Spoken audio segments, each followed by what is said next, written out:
las fuerzas, el total de las fuerzas en este sistema, y determinar la fuerza F específicamente para mantener la compuerta, bueno, para evitar que se abra, ¿no?, por los fluidos.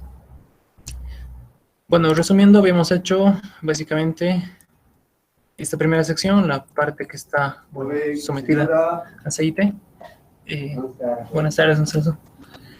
Bueno, en todo caso, entonces esta parte habíamos determinado si recordamos, y la fuerza vertical, que en este caso debería quedar dirigida hacia arriba. Sí, sí, nosotros. Me permiten un segundo, por favor.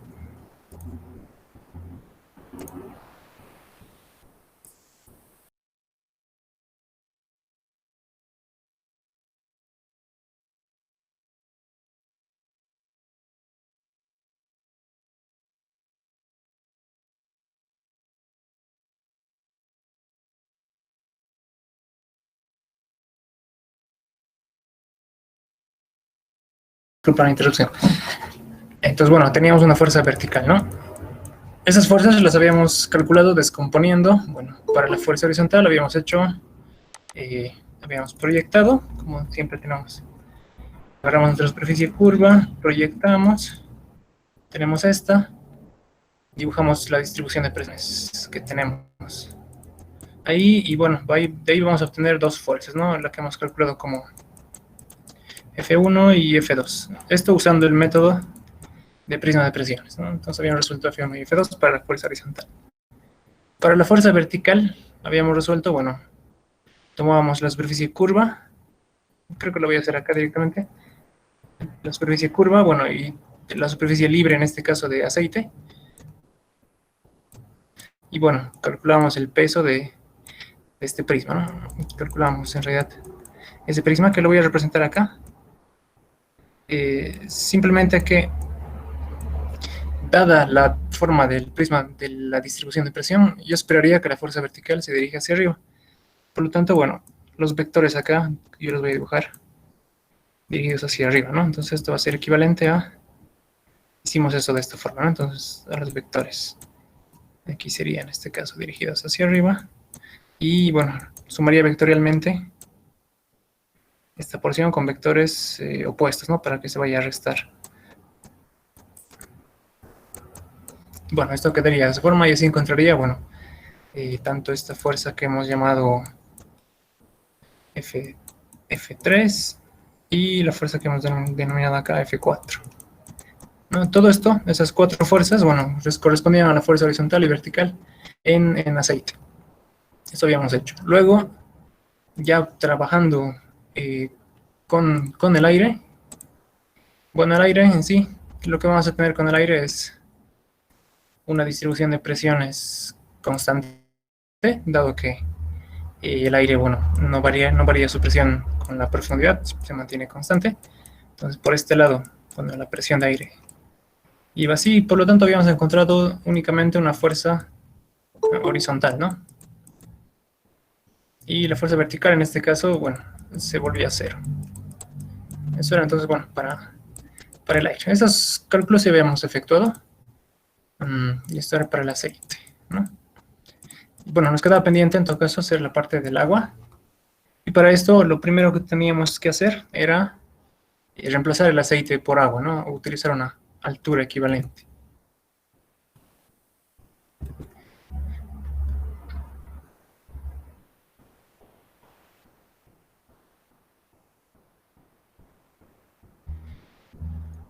Y bueno, entonces para reemplazar esa altura equivalente necesito, bueno, hacer una igualdad de presiones nada más. Yo calculo acá la presión que en este punto ejerce todo el aceite, que sería S0 gamma H, y eso yo lo igualo a la presión que ejercería una cierta altura de agua equivalente, ¿no? El agua sería, bueno, tendría una altura H', ¿no? Y simplemente el peso específico sería gamma. Entonces igualo esas dos presiones, y de acá yo puedo despejar, bueno, esa altura equivalente a H'. Hay que un poco entender ese concepto. Significa que si yo reemplazo todo este aceite por agua y quisiera que en este punto tener la misma presión, tendría que reemplazar por una cantidad de agua que llegue hasta este nivel, por ejemplo, ¿no? Entonces esto es lo que habíamos calculado como esa altura equivalente, h', que hemos llamado. Y bueno, ya teniendo eso, básicamente, eso nos servía para ubicar, sobre las superficies libres nos sirven para ubicar sistemas de coordenadas cuando usamos momentos de inercia, ¿no? Métodos de momentos de inercia. Entonces, bueno, nos habíamos quedado ahí, ¿no? Y vamos a hacer entonces aparte del cálculo de las fuerzas con agua. Entonces voy a aprovechar de agarrar y hacer un cambio en el dibujo. Me voy a imaginar esa superficie libre de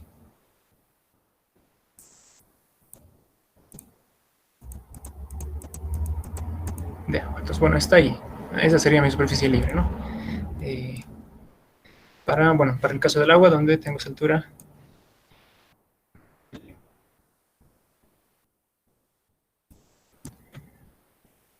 Bien, entonces, bueno, hasta acá, si todo esto es agua, llegaría hasta este nivel, ¿no? Si básicamente todo es agua, llegaría a ese nivel. Bien, lo que vamos a analizar ahora, bueno, es esta sección de la compuerta. Tenemos que encontrar fuerzas horizontales y fuerzas verticales. El prisma de presiones, bueno, quedaría más o menos algo así. Esa sería mi distribución de presiones en la superficie que tengo acá, ¿no? En CB. Voy a tratar de hacerlo en celeste para que podamos distinguir esto como agua, ¿no? Entonces esto es para allá la parte de agua. Bien, entonces habrán dos fuerzas. Habrá que calcular una resultante de fuerza horizontal y la fuerza vertical yo espero que vaya dirigida hacia abajo. Entonces voy a, hacer un poco más de espacio. Entonces, en principio tendría que yo calcular una fuerza vertical que vaya dirigida hacia abajo, ¿no? Vectorialmente hacia abajo. Bien, bueno, la fuerza horizontal. Ya habíamos hecho esto con la primera parte. ¿Qué método nos conviene utilizar para calcular la fuerza horizontal, FH, en este caso? Si recordamos que esta sección de compuerta era semiesférica, ¿no?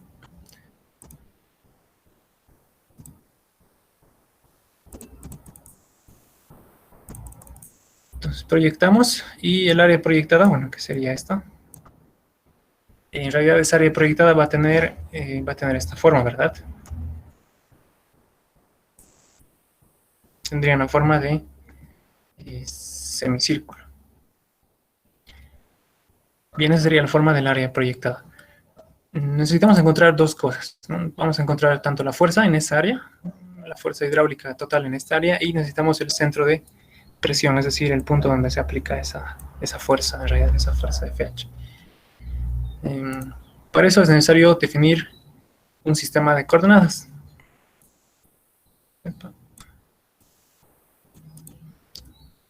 Y bueno, y para eso era útil este punto, ¿no? Acá, donde está la superficie libre, ahí yo defino un origen de coordenadas que va a quedar más o menos acá.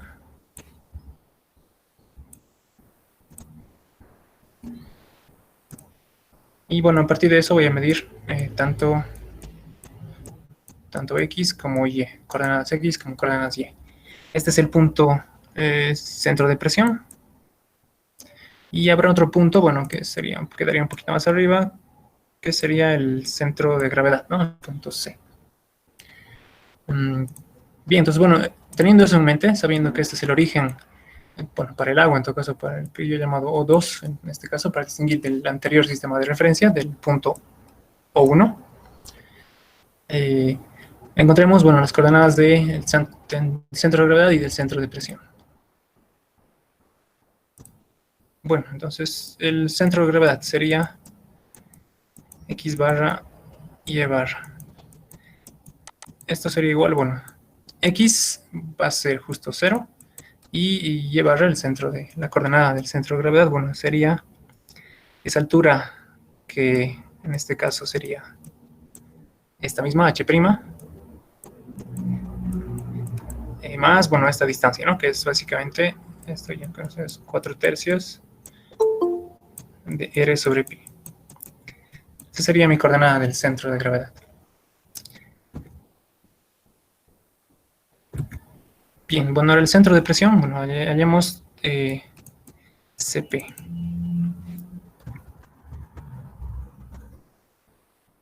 El centro de presión va a tener dos coordenadas, ¿no? Va a ser representado por X sub P, coordenada X desde el centro, y Y sub P. Bueno, vamos a usar un poco las dos fórmulas que conocemos. En este caso, bueno, necesitamos las inercias aparte, ¿no? De las áreas.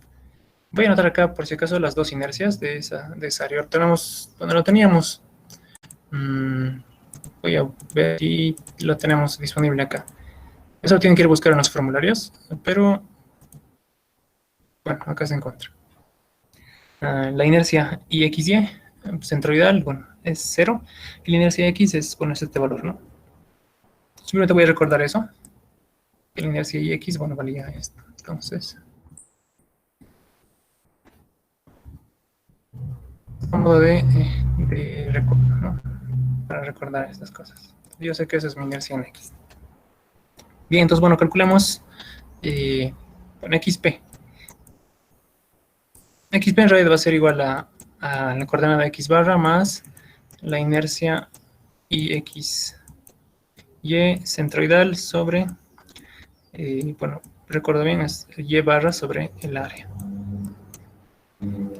Y bueno, como justo en este caso la superficie es simétrica, la sección circular es simétrica, esto se vuelve a cero. ¿Eso es por qué? Porque es simétrica, ¿no? Entonces aquí te les voy a anotar eso. O ya lo habíamos visto en el formulario, entonces IXY barra en este caso es 0 por ser, voy a poner esto por simetría, ¿no?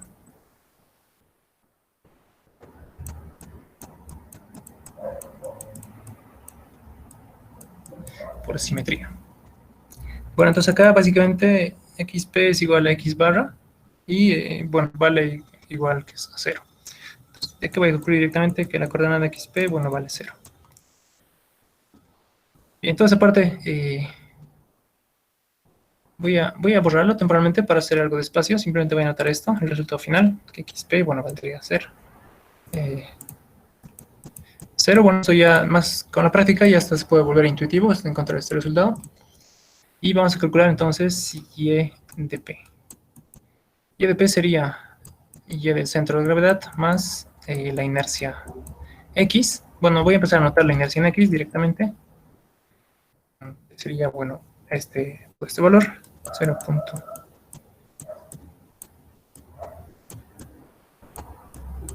La inercia en X sobre Y barra por el área, ¿no? Y el área sería el área de esta sección plana, de esta área plana proyectada.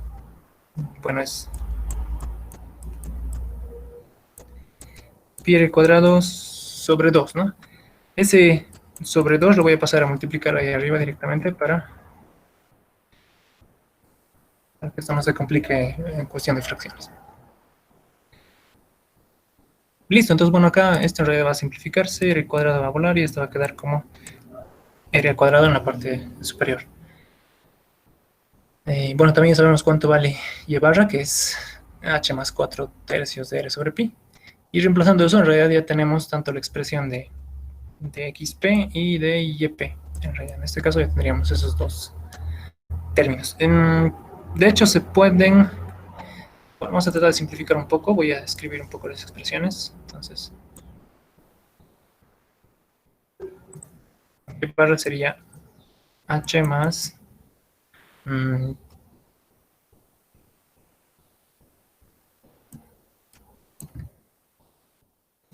serie por 4.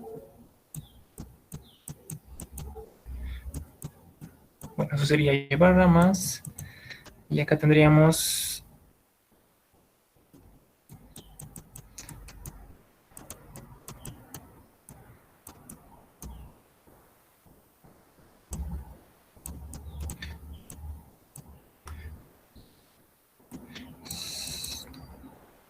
todo ese término, ¿no?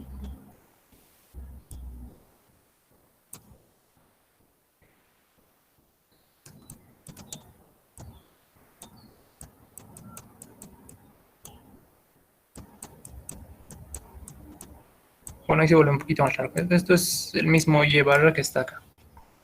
bueno, escrito de esa forma, eso sería y sub p. Entonces ya tienen también ese resultado. Y con eso ya tenemos la posición de esa fuerza y bueno, el valor no lo hemos calculado, el valor va a ser bastante fácil de calcular. Voy a anotar acá, entonces, tendríamos xp, ya tendríamos YP, son valores calculados, y la fuerza horizontal, bueno, en este caso, podemos llamarla 1, 2, 3, 4, vamos a llamarla F5 para seguir con la numeración. Sería igual, en este caso, esta es una definición que igual pueden utilizar para cualquier fuerza, es la presión en el centro de gravedad de una superficie por el área de esa superficie. Esta es otra forma de calcular la fuerza hidrostática debido a un prisma de presiones. De hecho, esta fórmula general sirve para calcular la fuerza en cualquier tipo de superficie plana. Y entonces, bueno, esto es también otra relación para calcular esa fuerza hidrostática. En este caso, bueno, vamos a aplicarla para calcular esa fuerza acá.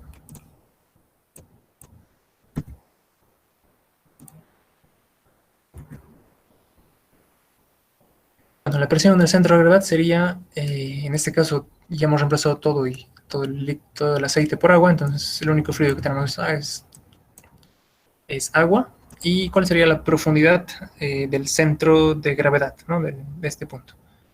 Respecto a la superficie libre del agua. Entonces, es decir, acá sería H' más esos 4/3 de la superficie, ¿no? Entonces, bueno, es Y barra en realidad. H' más 4/3 de R sobre pi. Esa sería la presión en el centro de gravedad. Y si multiplico esto por el área, bueno, ya tengo esa fuerza horizontal. Entonces, bueno, con esto tengo ya tanto la fuerza como la ubicación de su centro de aplicación, del punto de aplicación. Entonces, básicamente he determinado el área proyectada que tengo acá, he determinado el valor de esa fuerza, que hemos llamado F5, y la distancia que hemos calculado es esa coordenada YP, ¿no? Lo que yo necesito, bueno, no es necesariamente la coordenada YP, sino necesito para los torques la distancia al punto de giro. Entonces acá, si yo tengo la ubicación de este punto donde se aplica la fuerza, pero yo quiero el brazo respecto al punto A, tendría que sumar R más esta distancia, ¿no? Voy a tratar de... Esa imagen la tenía acá, creo que eso va a ser mejor que la utilicemos. Bueno, acá se puede apreciar bien eso.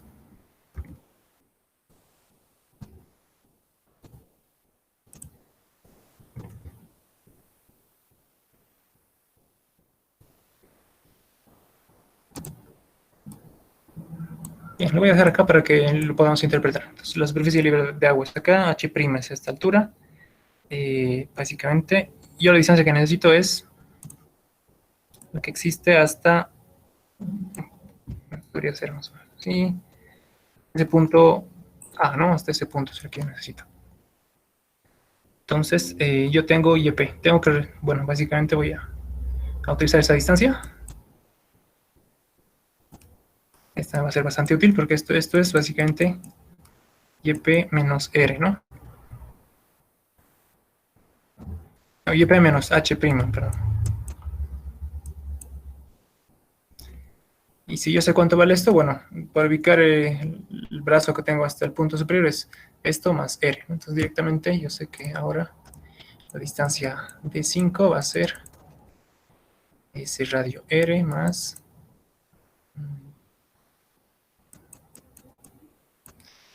YP menos H'.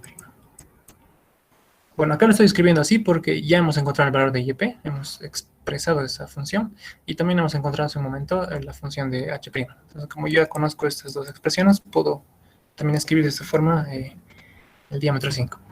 Eso a fin de que no sea muy larga la notación. De hecho, ya H' tiene una expresión larga y YP tiene una expresión, bueno, un poco más larga aún. Bueno, con eso ya tenemos tanto esa fuerza horizontal como su brazo.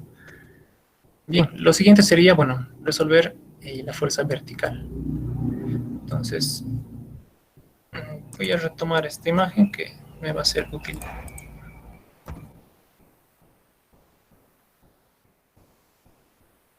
Entonces, bueno, esto nuevamente no me olvido que mi superficie libre está a esa altura.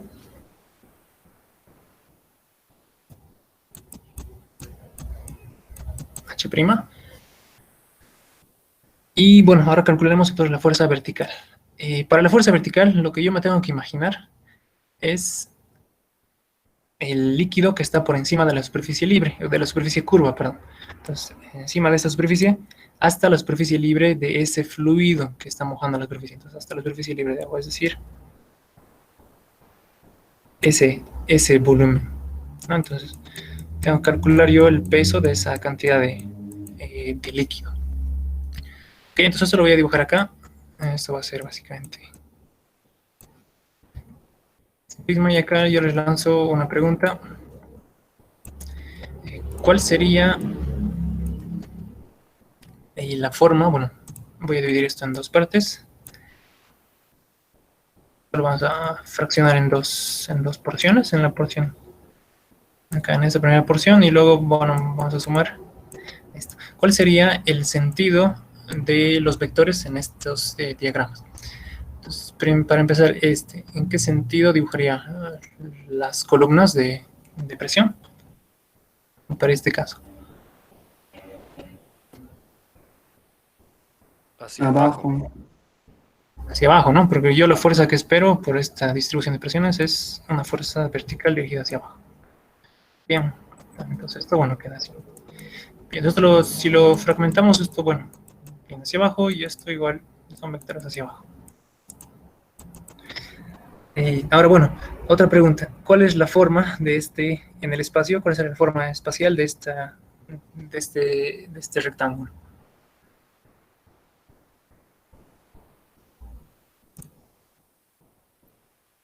Un cilindro. La mitad de un cilindro. Es la mitad de un cilindro, ¿no? Lo que estamos viendo es en realidad esto, ¿no? Esto es lo que estamos viendo, bueno, viéndolo desde esta dirección, ¿no? Es básicamente lo que estamos viendo. Y esta entonces sería, ya lo han entendido, eso siempre hay que tener en mente, ¿no? ¿Qué forma geométrica es la que estamos calculando? Esto sería un cuarto de esfera, ¿no? Esa porción. Entonces, bien, entonces, bueno, siempre vamos a aplicar esas fórmulas para el volumen de un semicilindro y de un cuarto de esfera para encontrar esos resultados. Entonces, bueno, esto vamos a llamar, este resultante vamos a llamar F6 y a este resultante vamos a llamarle F7. El punto donde calculamos el brazo de palanca va a ser exactamente este, entonces básicamente va a ser un punto que quedaría más o menos por acá, o por acá, ¿no? Entonces prolongando esto, así. Más o menos, ese sería el punto pivote. Bien, entonces la distancia de 6 va a ser, en este caso, esta, y la distancia de 7, bueno, va a ser la que hay entre ese punto y ese vector, ¿no? Entonces esa es mi distancia de 7. Calculemos esos valores. F6 de 6, y bueno, voy a tratar de calcular acá el valor de F7 y de 7. Bueno, bien, el fluido es agua, entonces el peso específico va a ser gamma, ¿no? Gamma del agua. En este caso, bueno, este es el volumen de un semicilindro, sería pi por radio al cuadrado sobre 2 por la altura, ¿no? Entonces, pi por el radio al cuadrado sobre 2 por la altura. Bueno, acá en este caso tengo que saber que la altura es h' más r, ¿no? Entonces, hasta este punto, a ver, esto es h', básicamente hasta el centro, hasta este punto, y esta sería, bueno, la última distancia r.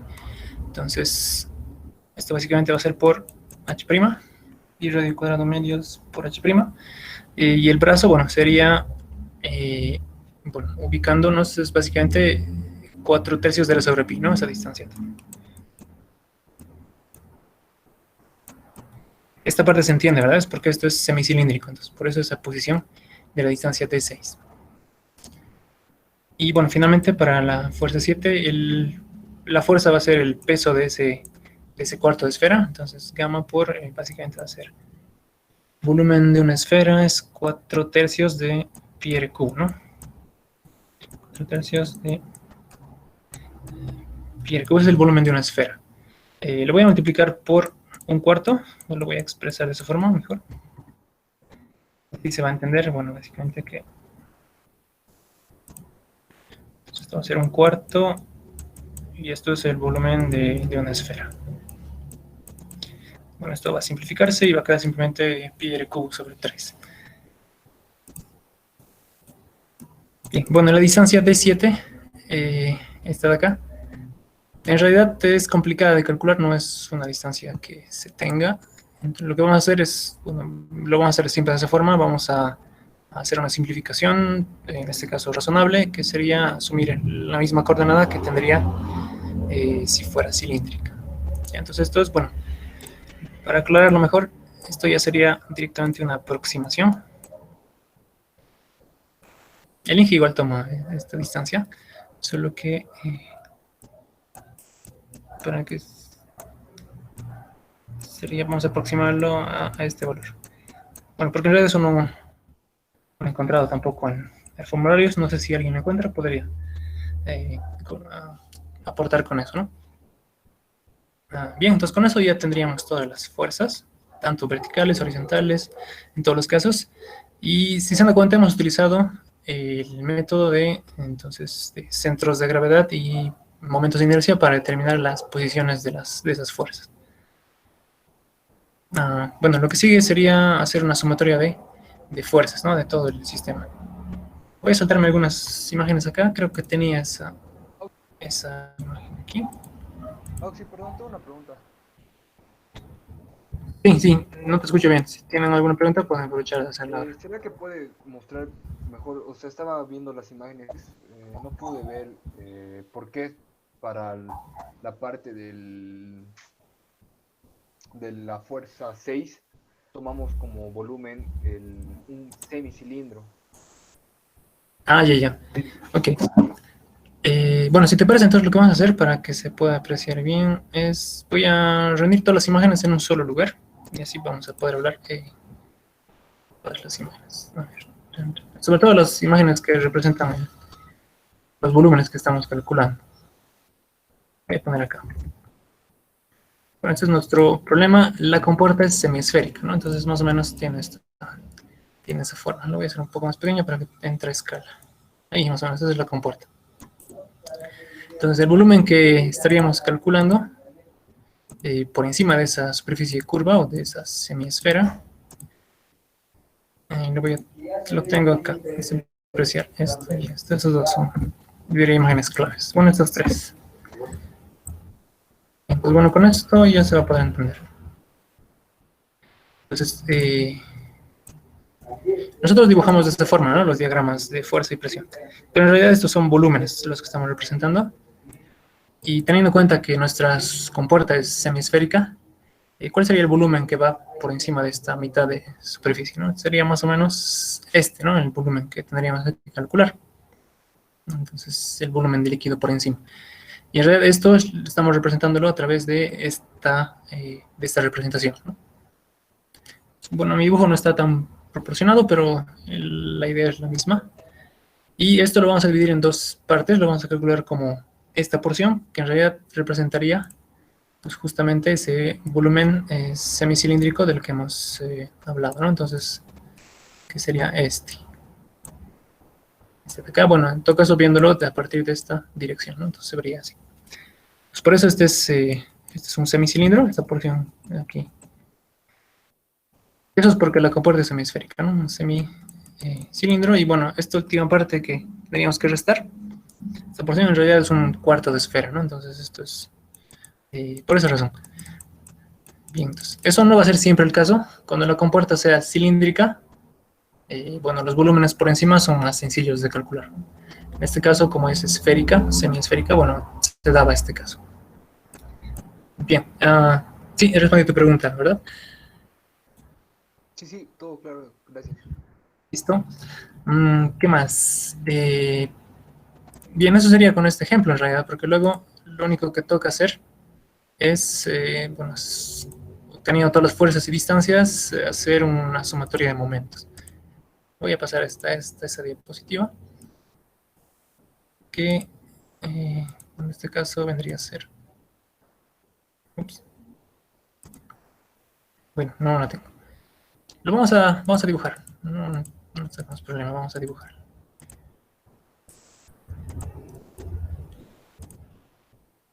Bueno, acá. Voy a dibujar acá.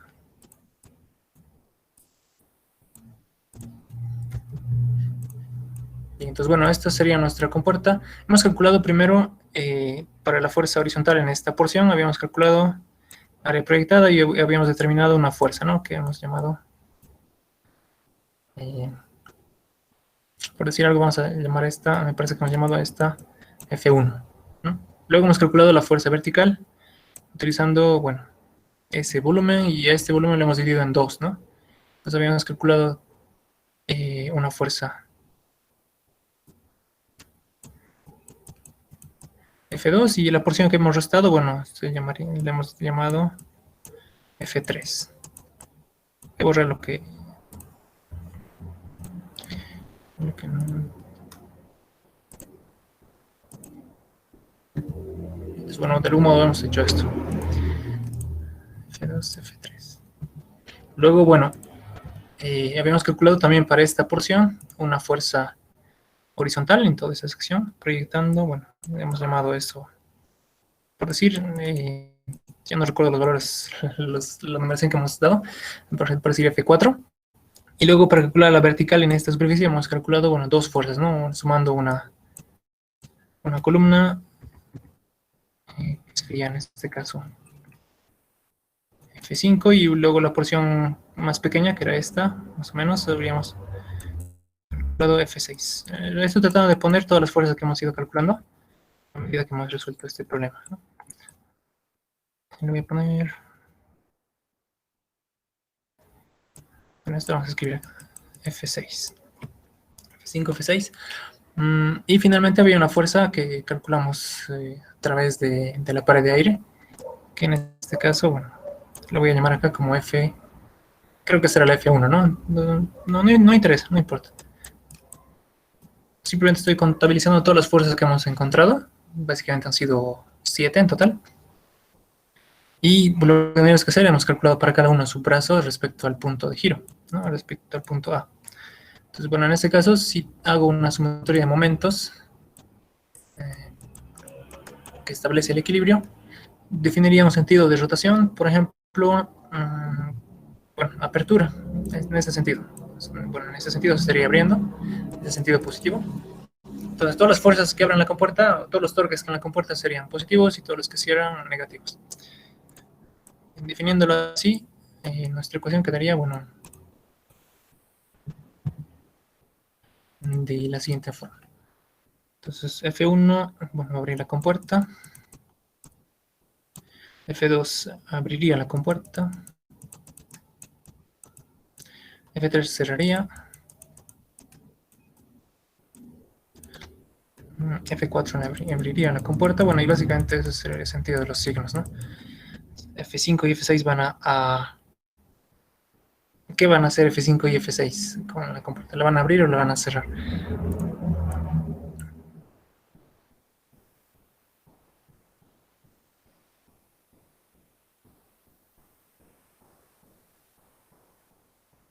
Lo van a cerrar, ¿o sí? Lo vamos a cerrar.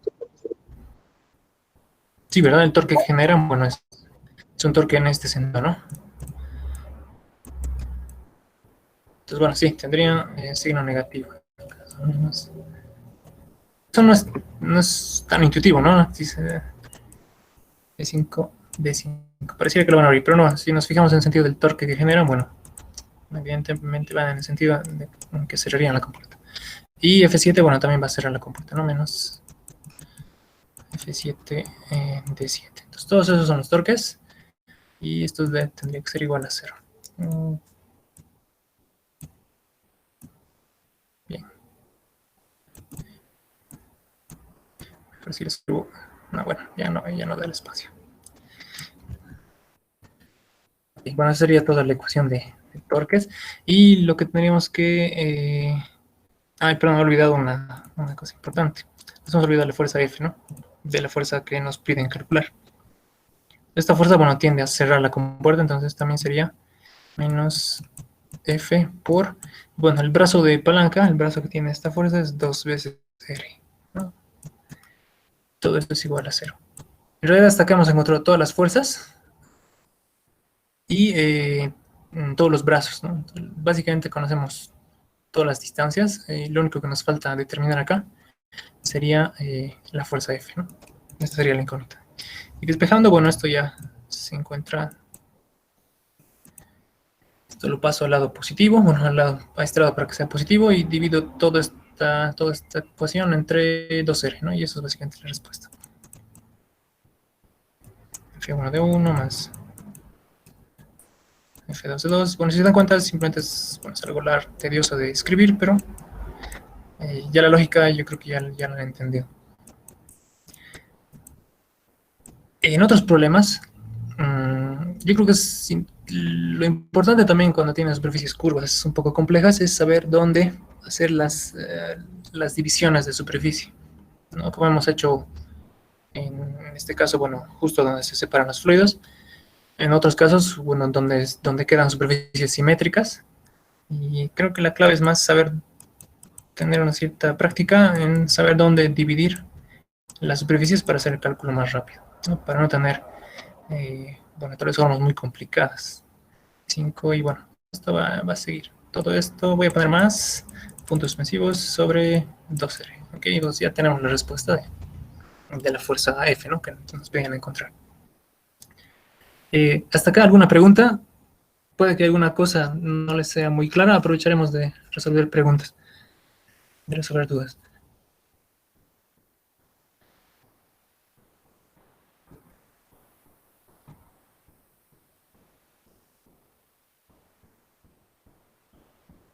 Aunque sí tengo una duda. Sí, sí. Cuando hacemos la suma de las presiones, ¿verdad? Cuando tenemos, por ejemplo, un cuadrado y tenemos que restarle un cuarto de círculo, usted lo hizo menos en la primera clase, creo, una de las clases, Sí, sí. y ahora cambia las direcciones de las fuerzas. ¿Eso afecta en algo? Ya. Bueno, si uno se equivoca, sí puede afectar el resultado. Simplemente hay que entender que al final las fuerzas tienen que quedar en el sentido que deberían efectuarse. Entonces, sí, por ejemplo, lo que hemos hecho, eso es lo que habíamos cambiado alguna vez esto, ¿no? Vemos, por ejemplo, esta superficie o este volumen, y por decir algo, la fuerza total, la fuerza vertical quedaría... voy a sumar, vamos a hacer una... Aquí tengo que calcular esto, ¿no? Tengo que calcular este prisma de presiones o esta distribución de presión. Lo que habíamos hecho, bueno, en un principio era hacer esto. Y habíamos dicho, damos el volumen total, en este caso, bueno, por esa sección rectangular, y lo que hacía era, bueno, ponía un menos. En un principio creo que había hecho esto como menos, pero bueno, acá tendría que poner los vectores también en esta dirección. Ya, esto lo habíamos hecho inicialmente, ¿no? Utilizando un menos, y los vectores, bueno, prácticamente todos en el mismo sentido. Ahora lo que estamos haciendo, lo voy a anotar de otra forma, estamos cambiando un poco la forma de hacer ese cálculo. Lo estamos haciendo de esta forma. Represento acá los vectores de esa forma, pero ahora yo sumo un más, y lo que hago es escribir los vectores acá en el sentido opuesto. Estamos haciendo esto. Vamos a usar esta forma de representar, ¿ya? Lo que al final significa es que acá tengo una fuerza, ¿no? La que voy a llamar, por ejemplo, su resultante, tengo que llamarla F1. Y acá la resultante tendría que ser por ejemplo, bueno, F2. En este caso estaría cambiando, esa parte estaría cambiando porque F1, bueno, sigue siendo efectivamente esta sección, pero F2 ahora está mirando hacia arriba, ¿no? Entonces, esto es lo que ha cambiado esencialmente, ¿no? Aquí tenemos menos F2. Bueno, tenemos que tomar en cuenta este signo al momento de calcular la fuerza o el torque de esta fuerza. Y en este caso ya no teníamos que preocuparnos del signo, de ese signo, simplemente de la dirección del vector. Entonces, cuando hacíamos torques, bueno, había que hacer acá, por ejemplo, por decirte algo, si este es el punto de rotación, en los dos casos, y el torque, bueno, sentido positivo por el torque de esta forma. Y acá lo que había que hacer era, bueno, por ejemplo, F1 por la distancia de 1 y esto es torque positivo, ¿no?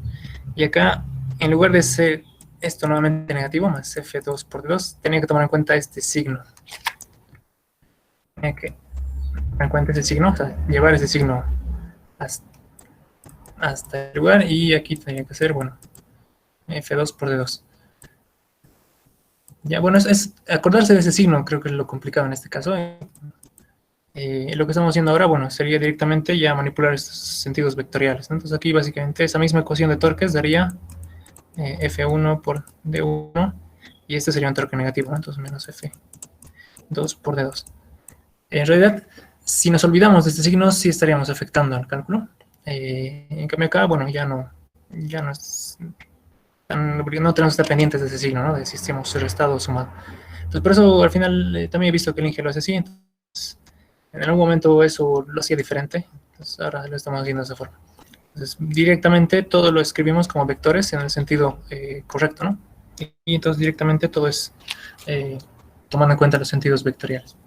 Entonces lo vamos a hacer así en este caso, a partir de ahora. Y eso es para que no tengan confusiones. Entonces vamos a partir de ahora siempre ir haciendo sumas de vectores, ¿no?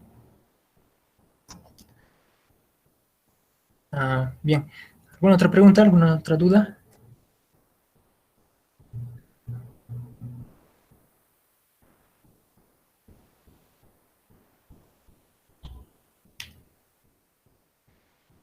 Ya.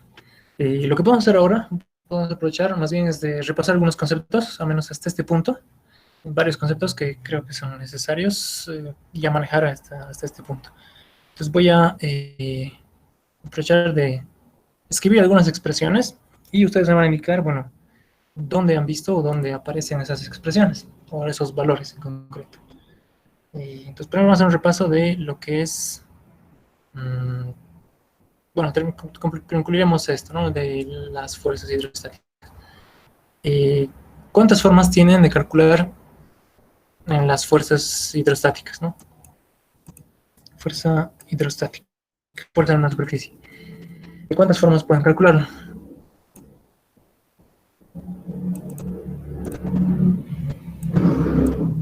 Bueno, mejor lo notaré así. Pueden hacer, las fuerzas pueden calcular a través de prismas, ¿verdad? Pueden calcular a través de integración. Son 3 métodos, ¿no? Y luego también pueden hacerlo a través de centroides e inercias, ¿no? Aquí voy a poner a través del método de inercias directamente.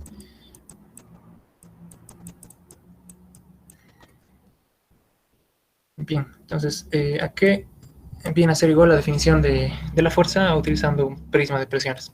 Entonces, si yo tengo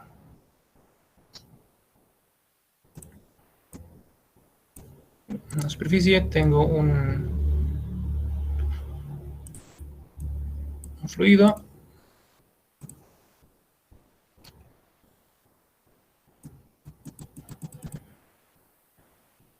y bueno, la distribución de presiones iría desde cero, desde una presión cero en este nivel, y aumentando, ¿no? Entonces tendría eso de esa forma.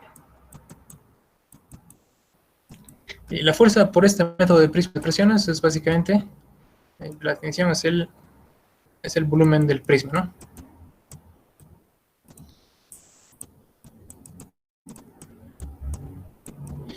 en realidad calcula ese volumen de prisma que tendría un cierto ancho, entonces una dimensión hacia el fondo, y calculan ese volumen de prisma y bueno, eso es la fuerza, ¿no? Sin olvidarse que siempre una de las dimensiones del prisma es una presión, entonces en este caso podría ser gamma por, voy a llamarle h a la altura de este líquido, ¿no? Entonces, si esa profundidad es h, la presión en el fondo es gamma por h, ¿no? Entonces, esa es una de las tres dimensiones del prisma. De hecho, hagamos, bueno, sí, esto creo que va a ser útil. Utilizaremos este ejemplo para una compuerta plana de ancho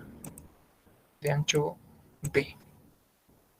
Entonces, bueno, suponiendo altura h y ancho B, y esa es mi compuerta. El fluido, bueno, es simplemente agua. ¿Cuál sería el volumen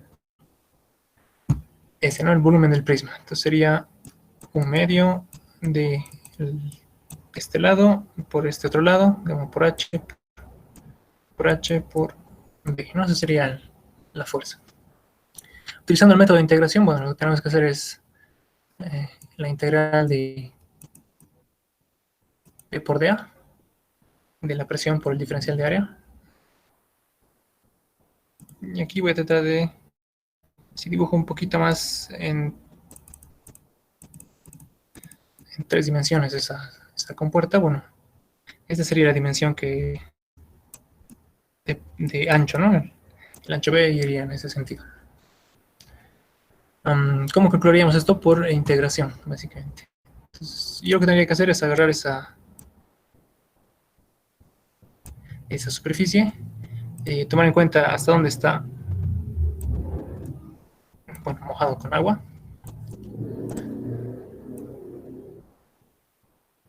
Y bien sería toda la parte en contacto con fluido. Y bueno, lo que yo hago es encontrar de toda esa superficie celeste, encuentro su centro, bueno, divido eso en áreas más pequeñas, ¿no? Áreas pequeñas que tengan una misma presión. Entonces, básicamente la forma más práctica es dividirlo en estos diferenciales de área, ¿no? Entonces acá, cada diferencial de área sería igual al ancho B por una altura, bueno, por una longitud vertical, en todo caso, podemos llamarla DY. Bueno, acá lo que pasa es, esto sería, esta pequeña distancia, eso sería el DY, ¿no? Entonces, bueno, acá nuevamente esto sigue siendo B. ¿Y cuál sería la presión en ese punto, ¿no? En el punto que tengo acá. Entonces, bueno, la presión, voy a escribir, sería gamma por Y, ¿no? Sabiendo que, en todo caso, esa distancia vertical, ¿no? Eso es Y, ¿no? Entonces yo tomaría, bueno, aquí no importa mucho el origen, pero lo voy a tomar acá arriba, y la distancia Y sería la distancia hasta ese diferencial, y DY sería el ancho del diferencial. Entonces esa sería la presión, ¿no? Ahora el diferencial de área es, bueno, es B por DY. Entonces si yo integro esto, eso sería básicamente la fuerza calculada a través del método de integración.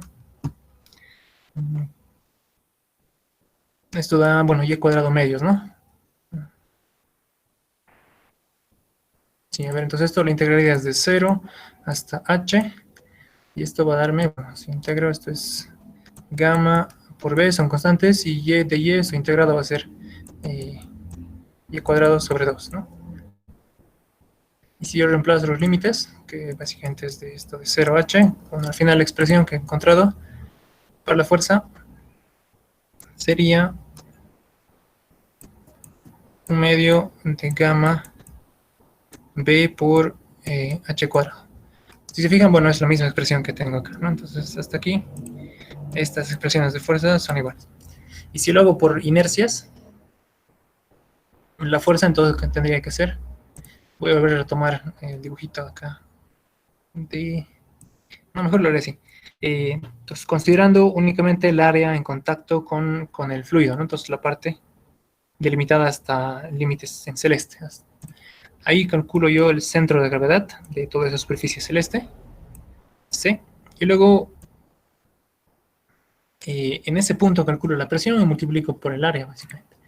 O sea, acá el cálculo se hace a través de la presión en el centro de gravedad, CG, por ejemplo, por el área de la superficie. Entonces, eso sería, de hecho, la fuerza en este caso. Y, bueno, calculemos la fuerza en este punto, ¿no? Si la altura de acá del líquido es h, entonces la distancia, mejor si hago un nuevo dibujo, porque creo que hay cosas que hay que aclarar acá. Pues bueno, este es el nivel de líquido, hasta ahí.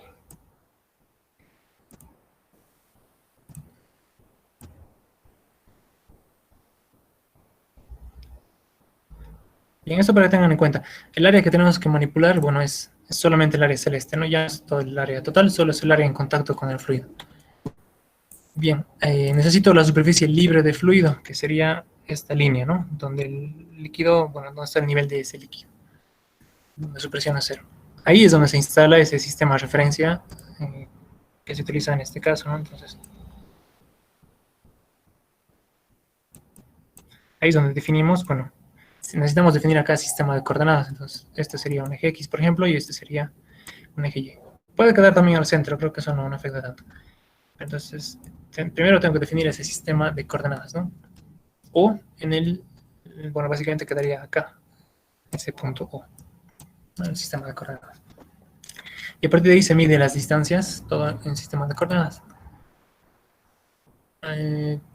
Bueno, acá entonces, ¿cuál sería la presión en el centro de gravedad? La presión de este punto, ¿no? Del centroide. Como la altura total es h, bueno, esto va a ser h medios, ¿no? Entonces, bueno, sería gamma por h medios, esa es la presión en el centro de gravedad. Y el área, bueno, va a ser B por h. B por h. Si vuelvo a ordenar esos términos, bueno, esto sería un medio de gamma B, y bueno, esto h por h, esto va a quedar h cuadrado. Si se fijan, bueno, el valor calculado en este caso es también el mismo que han encontrado en los anteriores. En realidad eso tiene que pasar siempre. Todos los métodos deberían, independientemente de cuál se utilice, dar el mismo valor de fuerza y también el mismo valor del centro de presión. Habíamos visto que también algunos de estos métodos son limitados a ciertos casos, ¿no? Los prismas de presión son limitados a prismas que sean sencillos, ¿no? Bueno, sobre todo su limitación es esto, ¿no? Superficies de ancho constante. En otros casos, no son muy fáciles, realmente son complicados de calcular sus volúmenes y es necesario calcular el volumen para encontrar la fuerza. Entonces, solo en este caso es útil aplicar los prismas de presión. La integración, bueno, es posible hacerlo siempre. Siempre puedo dividir una superficie compleja en diferenciales. Esto no tiene límites, no tiene limitación, esto se puede aplicar a todas las superficies, pero no es el método más sencillo, ¿no? A todas las superficies. Y el método de inercias, bueno, en realidad el método de inercias se aplica, es un método donde ya están algunas fórmulas, algunas integrales resueltas. En realidad se aplica cuando la superficie que quiero calcular es geométrica, ¿no? Puedo llamarlo esto para formas geométricas conocidas. Entonces, bueno, puedo aplicarlo en superficies circulares, en triangulares, en, bueno, formas relativamente fáciles, ¿no? Formas geométricas. Voy a llamarle acá regulares, ¿no? Pues, bueno, en este caso me sirve este método, ¿no? Que básicamente ya tiene algunas integrales que ya han sido puestas en un formulario, básicamente. Entonces, ¿cuándo utilizar cada una de estas? Bueno, depende, ¿no? Ancho constante es prácticamente, si tengo ancho constante es mucho más conveniente irme por prisma de presión. Ecuaciones, esta ecuación sirve en todos los casos también. Calcular la presión en el centro de gravedad y multiplicar por el área. En una superficie compleja igual funciona. Entonces voy a darme un ejemplo. Una superficie súper compleja, bueno, por ejemplo, una superficie irregular, lo que sea. Si yo encuentro de alguna forma su centro de gravedad, la fuerza se puede determinar directamente a través de de esa expresión, ¿no? La presión en el centro de gravedad por el área de esa superficie, por esta área. Entonces son, bueno, para superficies planas. En realidad creo que esto, la única limitación es que sea superficie plana. Es la única limitación de esta ecuación. Cuando es curvas hay que descomponer y, bueno, si es plana, bueno, directamente pueden aplicar este método, ¿no? Para superficies planas. ¿Qué más? Ya han visto empuje, ¿verdad? Creo que sería bueno que empezamos a hacer algún ejercicio, algún ejemplo tipo con. Bien, bueno, hasta acá un poco lo de fuerzas en superficies, planas, curvas y un poco los tres métodos.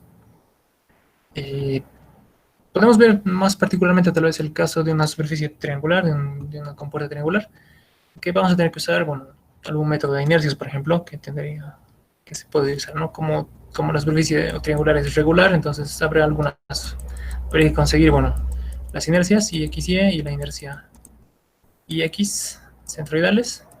Entonces los podemos conseguir de formularios y a partir de ahí establecemos cuál es el origen donde vamos a poner el sistema de coordenadas, es decir, la superficie libre de fluido, y desde ahí medimos esas coordenadas X y Y. Y la fuerza se puede encontrar nuevamente con el centro de gravedad, ¿no? Presión en el centro de gravedad por el área.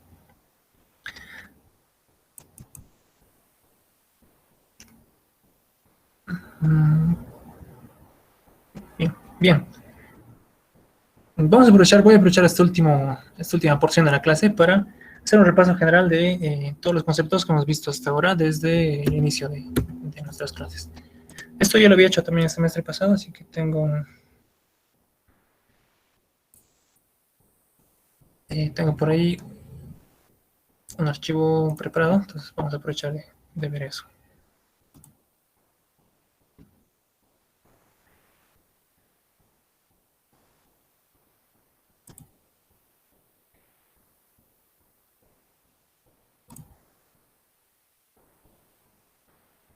Ya, bien, entonces bueno, acá vamos a hacer un repaso de varios conceptos que hemos visto desde, bueno, ya desde iniciando el capítulo. Este PDF lo tienen en el Classroom, bueno, en el Drive que les he compartido. Pues bueno, simplemente pueden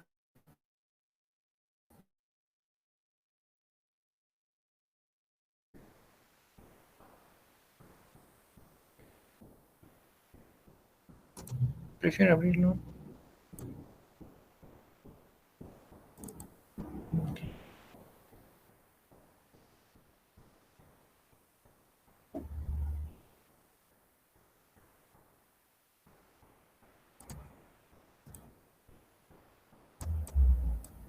Bien, entonces bueno, vamos a ver varios conceptos, entre los cuales está el primer concepto que hemos hablado, la superficie libre, ¿no? Entonces, en un solo fluido, en este caso, la superficie libre es donde básicamente se tiene la interfaz con la atmósfera, ¿no? El concepto más general es donde la presión, donde la presión en superficie libre, bueno, es cero. Eso es básicamente lo que vamos a recordar siempre. Ok. Te voy a cambiar esto a rojo.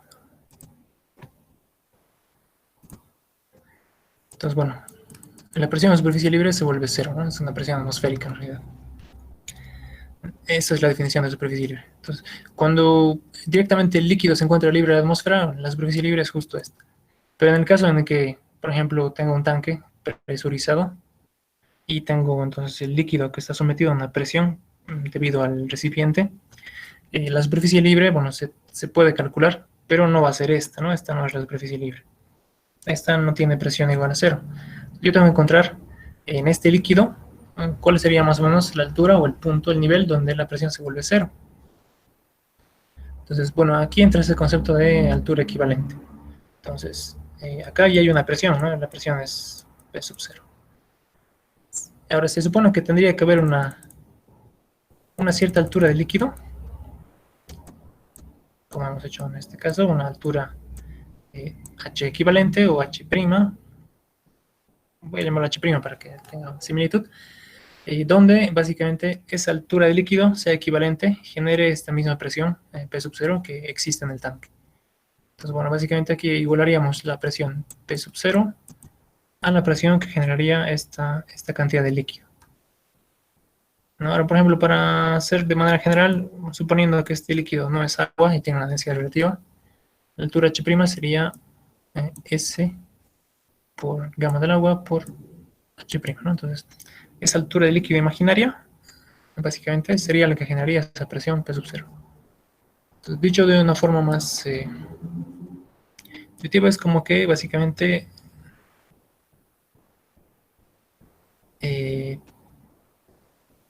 estoy reemplazando, bueno, toda la presión P sub 0, estoy reemplazando lo que tengo por encima del tanque por una altura de, en este caso, de ese fluido con densidad relativa S. Entonces, si bien ahora esta es la superficie libre, ahí sería la presión 0, bueno, H' genera justamente una presión P sub 0 en ese punto, ¿no? Entonces, bueno, esa es la forma de determinar. Entonces, acá H', bueno, vendría a ser la presión que yo deseo convertir equivalente sobre el peso de ese fluido, ¿no? P sub 0 sobre S gamma. Directamente. Entonces, esa sería la forma de calcular alturas equivalentes, ¿no? La presión en el punto que quiero igualar con S sub 0 gamma. Ese concepto se puede aplicar luego a superficies con más líquidos y básicamente vamos a ver eso en algún otro ejemplo, un poco más adelante.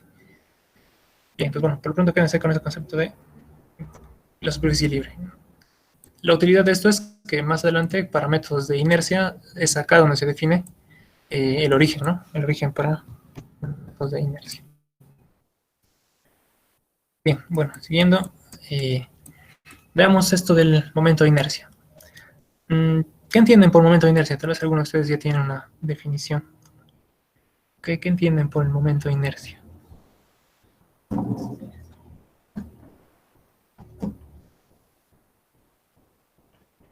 Es una resistencia al movimiento rotacional con respecto a un eje.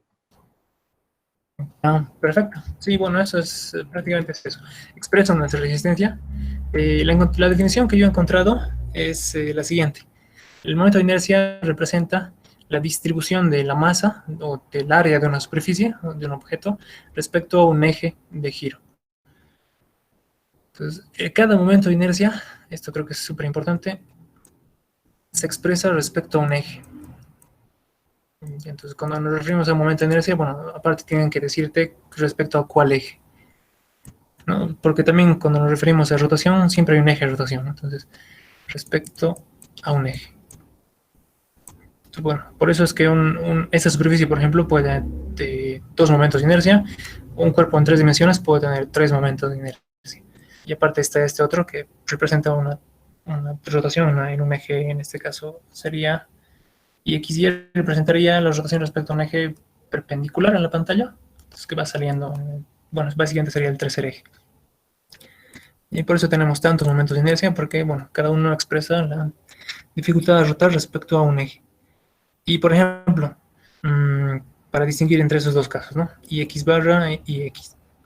IX es la distribución del área, básicamente como es que tan alejada está distribuida el área respecto a este eje, ¿no? Al eje X. Bueno, si se fijan acá el área, bueno, está, en esta sección está un poco más alejada, ¿no? Esta sería un poco la distribución o la lejanía de las áreas respecto a ese eje. Entonces eso me daría la inercia en el eje X. Ahora, si yo quiero calcular la inercia respecto al eje IX barra, eso en realidad me va a dar qué tan alejadas están las masas respecto a este eje X que pasa por el centro de gravedad. Eso es IX barra. Entonces, en realidad ya sería esta distribución de áreas, ¿no? Que es diferente a la que teníamos hace un momento. Entonces, esto es una medida de, básicamente, de la lejanía de cada uno de estos puntos, de cada uno de estos elementos, de las porciones de área con respecto a ese eje, ¿no? Pues bueno, eso es diferente, ¿no? Entonces, para este caso, en la mecánica de fluidos vamos a usar los momentos de inercia centroidales, ¿no? Esos que tienen barra por encima. Bien.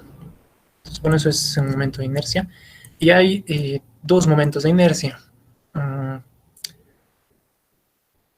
vamos a aclararlo.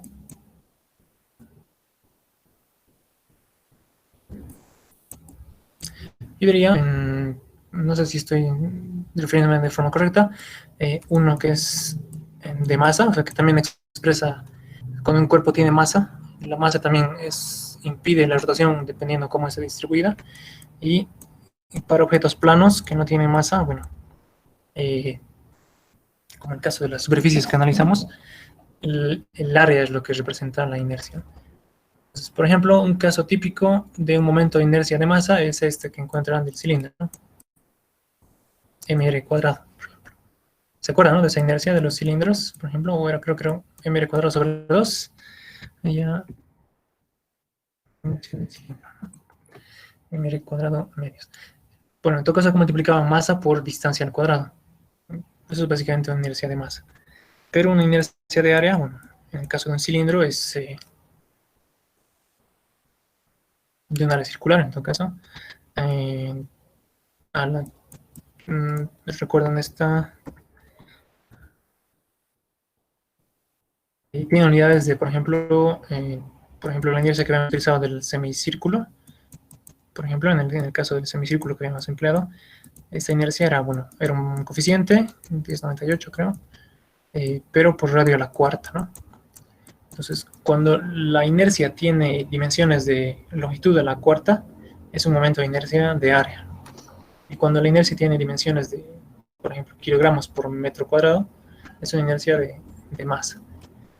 Esto tiene que ver más con la rotación de cuerpos. Bueno, más que todo lo van a utilizar en física, este tipo de inercias, que le llaman el primer momento de inercia.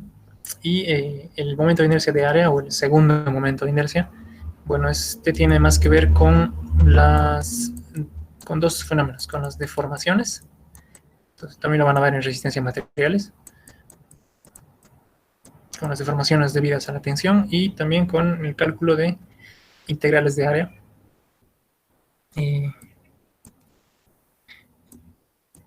Integrales de área. Y en el caso concreto de la mecánica de fluidos, bueno, ¿qué es una integral de área? Es la integral de una función cualquiera, que estoy representando aquí con ese cubo, la integral de una función por un diferencial de área. Eso es una integral de área. Bueno, si recuerdan, esta integral, entonces, es una integral de área, ¿no? Entonces, cuando tenemos que resolver integrales de área, como por ejemplo esta, eso va a dar, bueno, va a llegar a fórmulas de momentos de inercia de área, ¿no? Que tienen unidades de la cuarta. ¿Qué más? Bueno, en todo caso el concepto es, sí, el concepto es necesario porque estos momentos de inercia están sí o sí implicados en integrales de área, ¿no? Y el cálculo de fuerzas hidráulicas es una integral de área. Entonces, bueno, por eso es que los utilizamos. Bien, entonces no confunda con el primer momento de inercia, ¿no? En este caso son los segundos momentos de inercia. Bien. Bueno, acá la notación, bueno, yo creo que ya la han entendido. El peso específico es densidad por gravedad. Y el peso específico de cualquier fluido, de un fluido cualquiera, sería igual al peso específico del agua por la densidad relativa, ¿no?, que tiene ese fluido. Bueno, nosotros con fines de notación, vamos a denotar gamma al peso específico del agua y gamma F, por ejemplo, al gamma de cualquier fluido. Entonces así va a ser más fácil que en este caso. Gamma, por ejemplo, va a significar siempre para nosotros el peso específico del agua. Pues pueden anotar, por ejemplo, no sé, el peso específico del aceite es igual a la densidad relativa del aceite por el peso específico del agua, ¿no? De esa forma. Bien, bueno, las unidades es peso por unidad de volumen. Entonces, como la densidad es masa sobre volumen, y se multiplican por la gravedad, bueno, la masa por la gravedad se convierte en peso, ¿no? Entonces, las unidades de gamma son peso por unidad de volumen. Entonces, bueno, por eso, en todo caso, Newton sobre metro cúbico. Bien. Creo que tal vez un dato importante, creo que sería bueno tener en mente, el peso específico del agua es, bueno, la densidad del agua, que sería 1000 por la gravedad, ¿no? Por 9.81. Entonces 1000 por 9.81 me da 9810 newtons por metro cúbico. ¿Qué más? Tal vez podemos aprovechar, ha habido alguna duda alguna vez, las unidades de la densidad en otros sistemas de unidades.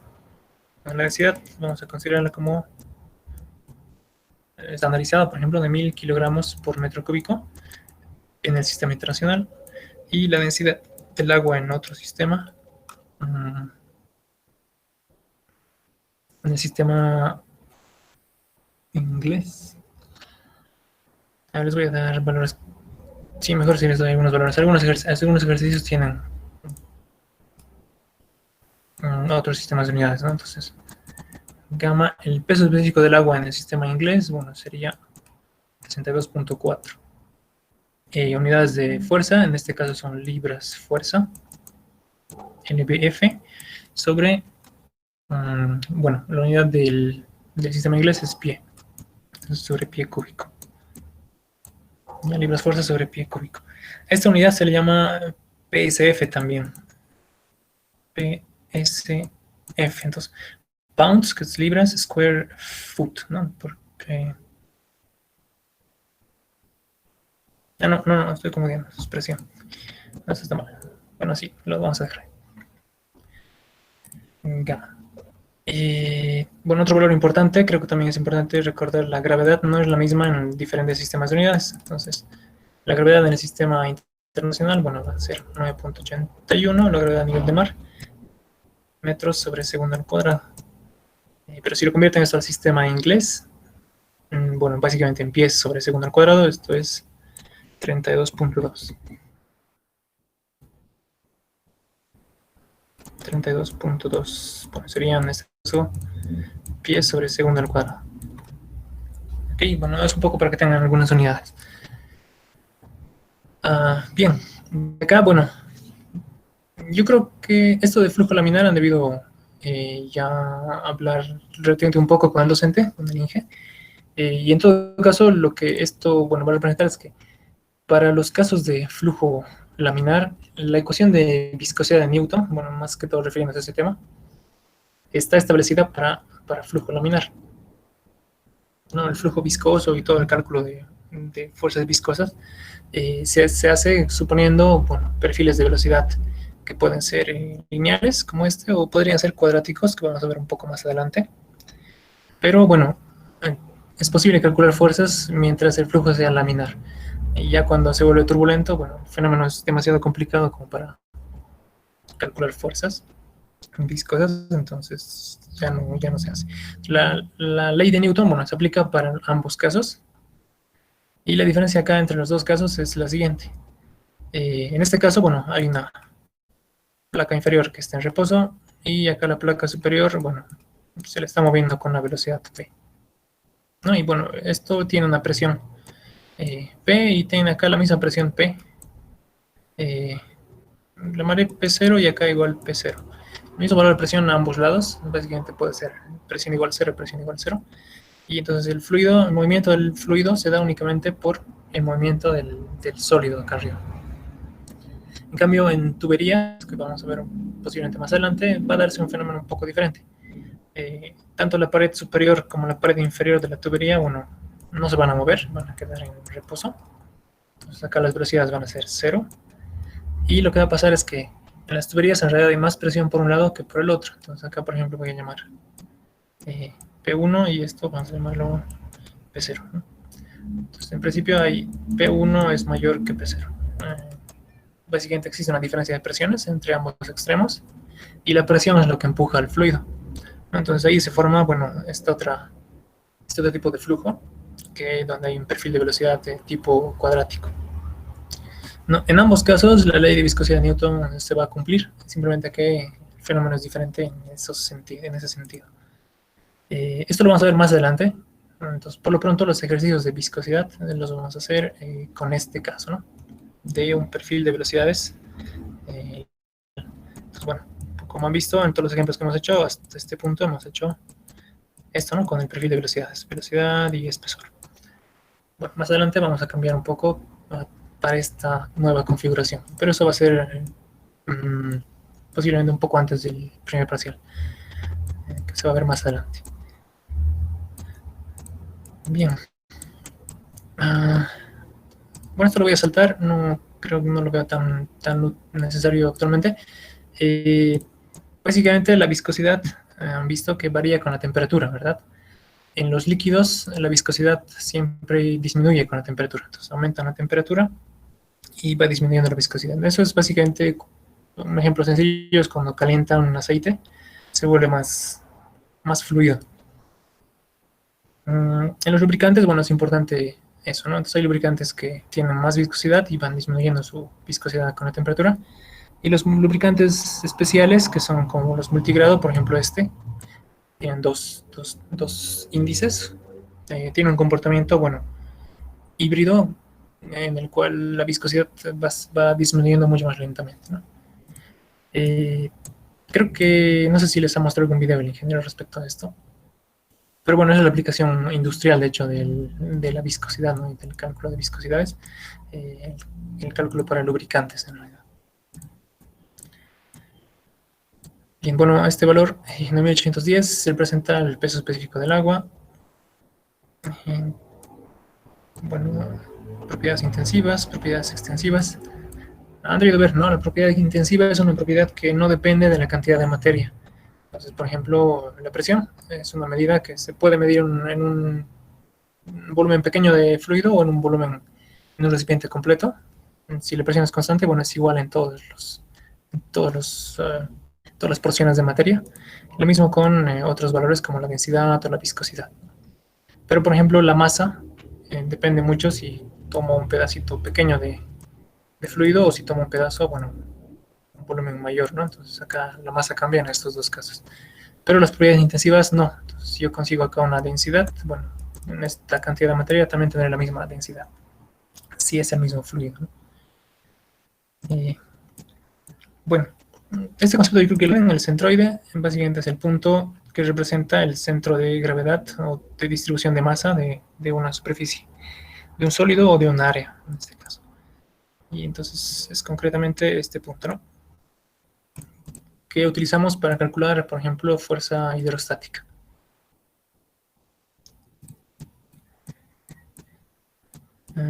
Bien. Bueno, este es un valor, de hecho, que yo creo que deberían recordarlo, es 2.550 metros sobre el nivel del mar. Esta es la altitud a la cual se encuentra la ciudad de Cochabamba, nos encontramos nosotros. Eso determina la presión atmosférica. Entonces, esto nos va a dar, a través de con esta elevación, podemos encontrar la presión atmosférica, ¿no? En Cochabamba la presión, bueno, si utilizamos esta ecuación, que es la que nos permite encontrar esa presión, bueno, va a dar alrededor de, creo que es algo así, 74 kilopascales. No me sé el valor de memoria, pero más o menos va por ahí, es alrededor de 74 kilopascales. Y acá en esta formulita lo que hay que poner es P sub 0 y C sub 0 y Rho sub 0, que son densidades, presiones y altura de referencia. Por ejemplo, la referencia puede ser esta, ¿no? A nivel del mar la altura es 0, la presión a nivel del mar, bueno, es una atmósfera o 101.3 kPa y la densidad Rho sub 0, la densidad de la atmósfera estándar, en todo caso, de la atmósfera sobre el nivel del mar, bueno, es 1.22 kilogramos por metro cúbico. Entonces, bueno, tomando en cuenta todos los valores y tomando en cuenta z, que sería la altura, nuestra altura z, entonces la introducimos acá y bueno, eso nos permite calcular cuál sería la presión, bueno, justamente en otro punto, ¿no? Como les decía, bueno, en este caso, en 2 kilómetros de altura, la presión varía de 101 a 74 kilopascal. Esa variación ya es notable, ya es suficiente, ya es importante. Pero en alturas, por ejemplo, de 2 metros, la variación de presión en un gas, al menos en la atmósfera, delta P, bueno, se vuelve pequeña, ¿no? Vamos a despreciarla, va a tender a cero. Son los problemas donde, por ejemplo, tenemos 2 metros, 10 metros de altura, vamos a suponer directamente en los gases que no tenemos variación de presión. Bien.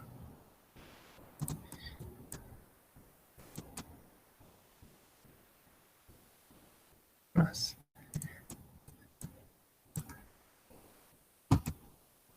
Bueno, acá vamos a ver qué es fluido compresible.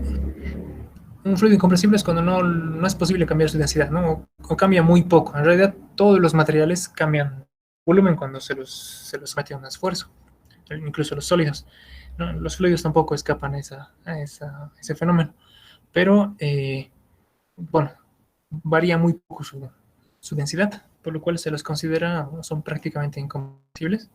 Y eso, bueno, básicamente resumiéndolo en forma matemática, representa esto, ¿no? Que la densidad se vuelve constante, porque no cambiaría el volumen, en este caso, ni la masa. En cambio, en fluido compresible, como los gases, bueno, eso va a variar bastante. Bueno. Y para terminar, bueno, vamos a ver hasta acá, luego ya terminamos la clase. Los fluidos no newtonianos son básicamente todos los líquidos que no cumplen la ley de viscosidad de Newton. Entonces, Newton, cuando estableció la ley de viscosidad, bueno, todavía no existían fluidos que no se comportaban de esa forma.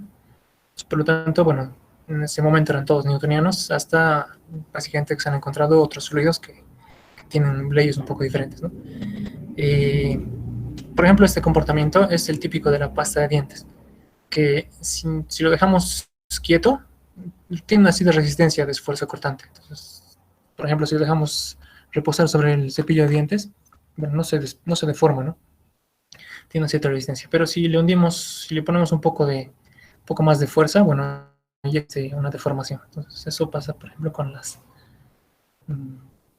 pasta de dientes, básicamente. Y existen otros fluidos, bueno, que tienen comportamientos también diferentes. Y en el caso del fluido newtoniano, bueno, siempre su comportamiento de esfuerzo cortante es proporcional a la velocidad de deformación, ¿no? Entonces,